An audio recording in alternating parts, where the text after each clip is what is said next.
Hello everyone, welcome to my channel Ankita's Diary. আমি অঙ্কিতা চলে এসেছি একটা নতুন ব্লগ ভিডিও নিয়ে।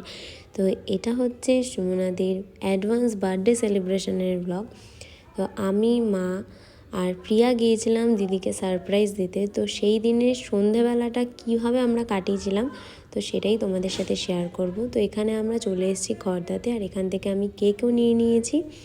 তো কেকটা আর এখানে দেখালাম না, একেবারে দিদির বাড়িতে গিয়ে দিদি যখন কেকটা কাটবে তখনই দেখাবো তোমাদেরকে। তো এখানে আমরা অটোতে বসে পড়েছি দিদির বাড়ি যাব বলে। তো এখানে অটো ছেড়েও দিয়েছে, আর আমাদের সাথে যাবে প্রিয়া। প্রিয়ার বাড়ি দিদির বাড়ি থেকে কাছেই, তো সেই জন্য প্রিয়া আর এত দূর আসেনি। তো প্রিয়া আমাদের সাথেই যাবে, তো প্রিয়া দিদির বাড়ির সামনেই অপেক্ষা করবে। তো সেই জন্য আমরা চলে গেছিলাম। তো দিদির বাড়ি যাওয়ার পথে এই মায়ের মন্দিরটা পড়ে, এত সুন্দর দেখতে মাকে। আর এখানে আমি আর মা অপেক্ষা করছিলাম প্রিয়া কখন আসবে। তো প্রিয়া এসছে, তো অনেক দিন পর যেহেতু আমাদের দেখা হয়েছে আবার, ওর জন্য খুব গল্প করতে করতে আমরা যাচ্ছিলাম দিদির বাড়িতে। আর এখানে আমরা দিদির বাড়িতে চলেও এসেছি। দেখো, কেউ কিচ্ছু জানে না যে আমরা আসছি। তো তারপরে দিদির রিয়াকশনটা ঠিক এই রকম ছিল। তো এই হচ্ছে কেক, এই যে আমাদের বার্থডে গার্ল। আমার বক্তব্য হচ্ছে, আমি তো গুণাক্ষরও জানতাম না যে ওরা আসছে। হঠাৎ করে আজকে সারপ্রাইজ, আগের বছরও দিয়েছিল, এই বছরও হঠাৎ করে সারপ্রাইজ। আমি নিজেই অবাক হয়ে গেছি যে মানে কোনো একটুও কিছু ক্লু পাইনি আর কি। তো সেটার জন্যই অবাক হয়ে গেছি। তো তুমি খুশি তো?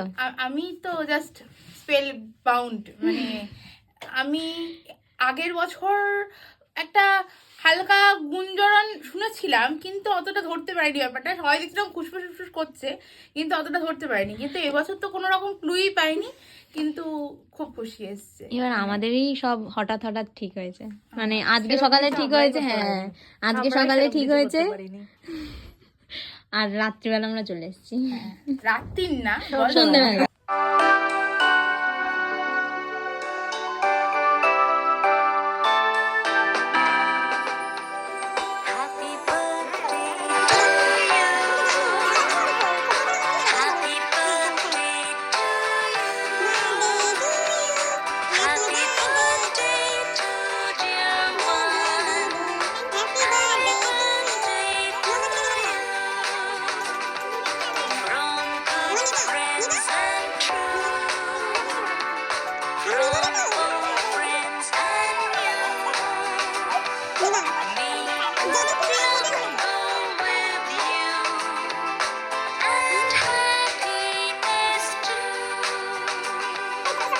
তো তখন আর তোমাদের সাথে শেয়ার করা হয়নি যে আমি দিদির জন্য কোন কেকটা নিয়েছিলাম। তো দিদির জন্য আমি এই কেকটাই নিয়েছিলাম, যেহেতু দিদি চকলেট ফ্লেভার খেতে খুব পছন্দ করে। আর দিদির বার্থডেটা নিয়ে অনেক প্ল্যানিং ছিল আমাদের, কিন্তু আলটিমেট সেগুলো আর হয়ে ওঠেনি। তবে একটু সামান্য চেষ্টা করেছি দিদিকে খুশি করার জন্য, দিদির এই দিনটাকে স্পেশাল করার জন্য। যদিও এটা বার্থডের 3 দিন কি 2 দিন আগে আমরা অ্যাডভান্স বার্থডে সেলিব্রেশন করতে গিয়েছিলাম। তো চলো, পরের বার আরও ভালো করে করার চেষ্টা করব। তো বাকিটা তোমরা দিদির মুখেই শোনো। আমার বার্থডে সারপ্রাইজ, এরা দুজন মিলে এসে, কাকিমা এসে হঠাৎ করে সারপ্রাইজ দিয়েছে। আমি ভীষণ ভীষণ খুশি।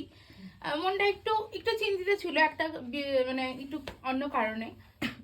তো সেইটার থেকে কিছুক্ষণের জন্য একটু বিরতি। থ্যাংক ইউ সবাইকে আসার জন্য। খুব ভালো থাকো, সুস্থ থাকো, টাটা। নতুন বছর ভালো কাটুক। থ্যাংক ইউ কাকিমা, আশীর্বাদ করো। তোমরাও খুব ভালো থেকো, আর এইভাবেই আমাকে ভালোবাসতে সব থেকো। সময় পাশে আছি। Thank you, thank you. দিদি আবার এই সব করেছে, দাঁড়াও মা, দিও না, আগেই দিও না। দিদি কিছুই এই সব করিনি। করেছে, কেন করেছো? খুব অল্প না, মোটেই না, খুব অল্প।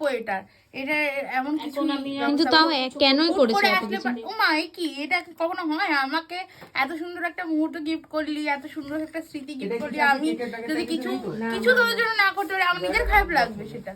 হ্যাঁ, তোমার জন্য খুব কিছু, অনেক কিছু প্ল্যান ছিল, সেগুলো আমরা কিচ্ছু করতে পারিনি। মানে 1 মাসের প্ল্যানটা যে এরকম হয়ে যাবে আমি সেটাও জানতাম না। যেটুখানি হয়েছে তাতেই আমি খুব হ্যাপি। কিন্তু এতটা আমাদের কিছুক্ষণের কথাবার্তায় আমরা জাস্ট প্ল্যানিং করে চলে এসেছি। মানে যে আমরা সকালে কথা হয়েছে যে চলো আজকেই যাই, আজকেই চলো। ওটাই তো বললাম, হুট করে যেটুখানি প্ল্যান হয়েছে আমি তাতেই খুব হ্যাপি হয়ে গেছি। এত কিছুর দরকার ছিল না। আমি তো করিনি বল, আমি তো নিজে হাতে করতে পারলে একটু ভালো হতো। কেন এত কিছু করলে? তোর মা কত সুন্দর করে এই তোমরা খাও, আমরা একা একা খাবো নাকি? সবসময় কোনো অসুবিধা এইভাবে নেই। আমাকে সাপোর্ট করো, এভাবেই আমার পাশে থেকো। Thank you. আমাকে মানে আজকে আসলে আমি ভীষণ খুশি, ভীষণ খুশি। হ্যাঁ, ভালো লাগছে। আচ্ছা, টাটা। টাটা, থ্যাংক ইউ আসার জন্য। সেদিনের সন্ধেবেলাটা আমরা এভাবেই মজা করে সবাই মিলে কাটালাম। তো তোমাদের সাথেও খুব ছোট্ট ছোট্ট মুহূর্ত আমি শেয়ার করলাম। তো তোমাদের কেমন লাগলো ভিডিওটা অবশ্যই জানিও। আর যদি ভিডিওটা ভালো লেগে থাকে অবশ্যই like, comment, share and subscribe করতে ভুলো না। তো আজকের ভিডিওটা এইটুকুই, আবার দেখা হবে নতুন কোনো ব্লগ ভিডিওতে। তো চলো, বাই।